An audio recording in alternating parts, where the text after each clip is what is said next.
আসসালামু আলাইকুম। বাংলাদেশ বেতার রংপুর স্থানীয় খবরে আমন্ত্রণ জানাচ্ছি ইউসুফ খন্দকার।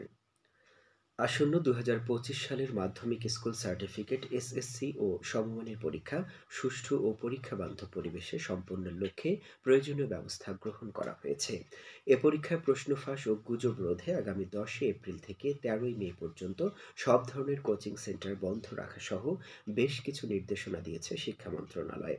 এদিকে রংপুরে কোচিং সেন্টার বন্ধ রাখতে প্রয়োজনীয় ব্যবস্থা গ্রহণের জন্য মেট্রোপলিটন পুলিশ কমিশনার ও জেলা পুলিশ সুপার সহ জেলার সকল উপজেলা নির্বাহী অফিসারগণকে অনুরোধ জানানো হয়েছে। এবারে মাধ্যমিক ও উচ্চ মাধ্যমিক শিক্ষা বোর্ড দিনাজপুরের অধীনে রংপুর জেলার ৫১টি কেন্দ্রে ৩২,৯৭৫ জন এসএসসি, মাদ্রাসা শিক্ষা বোর্ডের অধীনে ১৪টি কেন্দ্রে ৫,৬৪৭ জন দাখিল এবং কারিগরি শিক্ষা বোর্ডের অধীনে ১৫টি কেন্দ্রে ৩,৩৬৯ জন ভোকেশনাল পরীক্ষার্থী অংশ নেবে। উল্লেখ্য, আগামী ১০ এপ্রিল বৃহস্পতিবার থেকে এসএসসি ও সমমানের পরীক্ষা শুরু হচ্ছে। আজ চতুর্থ দিনেও বিরাজ করছে ঈদ উল ফিতরের আমেজ। গতকাল ঈদ উল ফিতরের তৃতীয় দিনে পরিবার পরিজন নিয়ে অনেকে আত্মীয় স্বজন বন্ধু বান্ধবদের বাড়ি এবং বিভিন্ন বিনোদন কেন্দ্রে ঘুরে বেড়িয়েছেন। রংপুর সহ উত্তরাঞ্চলের লালমনিরহাট, কুড়িগ্রাম, গাইবান্ধা ও জয়পুরহাট জেলার বিভিন্ন বিনোদন কেন্দ্র সহ গুরুত্বপূর্ণ স্থানগুলোতে মানুষের উপচে পড়া ভিড় লক্ষ্য করা গেছে। পরিবার পরিজন নিয়ে তারা ভাসছেন ঈদের ছুটির আমেজে। এসব নগরী ও শহরের বিনোদন উদ্যান ও চিড়িয়াখানায় পিতামাতা তাদের শিশুদের নিয়ে কলকাকলিতে মেতে উঠেছেন।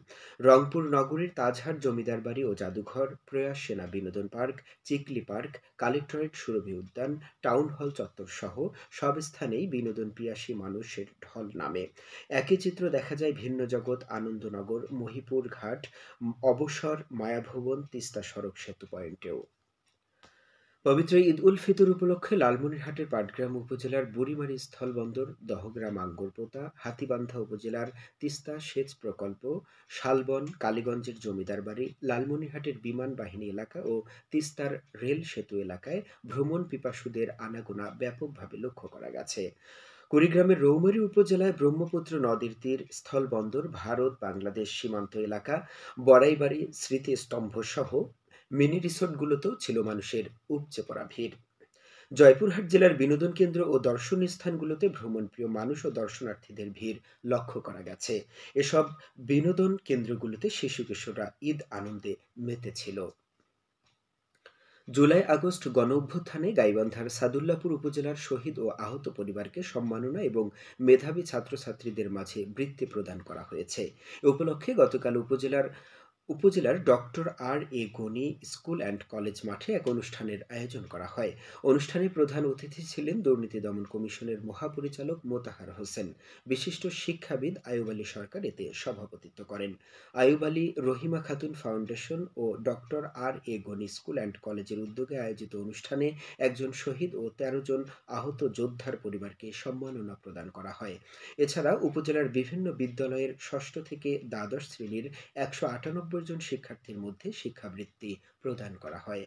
অনুষ্ঠানে গাইবান্ধার deputy commissioner Chowdhury Moazzem Ahmed, civil surgeon Rafiquzzaman, UNO Kazi Mohammad Anik Islam, জেলা বিএনপির সভাপতি ডাক্তার মঈনুল হাসান সাদিক অন্যান্যের মধ্যে উপস্থিত ছিলেন।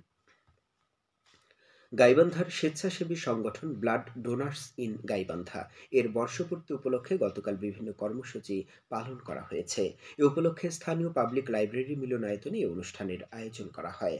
অনুষ্ঠানের সভাপতি আনিসুল হকের সভাপতিত্বে অনুষ্ঠানে প্রধান অতিথি ছিলেন উত্তরাঞ্চলীয় ডাক বিভাগের রাজশাহীর উপপ্রশাসনিক কর্মকর্তা SHM সাইফুল ইসলাম। অনুষ্ঠানে স্বেচ্ছায় রক্তদাতা ও ভলান্টিয়ারদের মধ্যে সম্মাননা প্রদান করা হয়।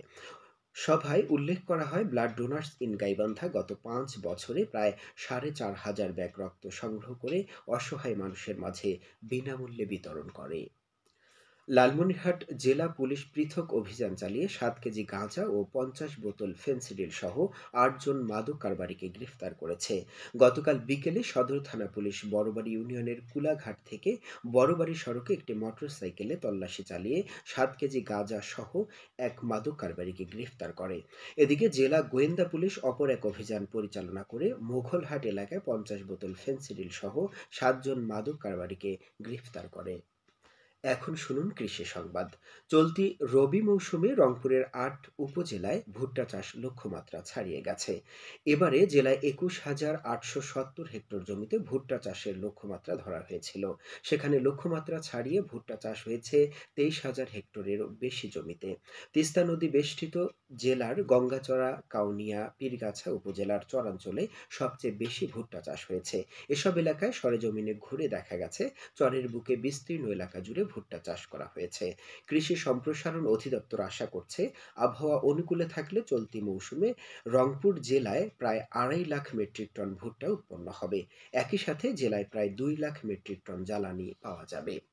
সবশেষে আবহাওয়া। আজ সন্ধে ৬টা পর্যন্ত পূর্বাভাসে বলা হয়েছে দেশের অভ্যন্তরীণ নদীবন্দরগুলোর জন্য কোনো সতর্কবাণী নেই এবং কোনো সংকেতও দেখাতে হবে না।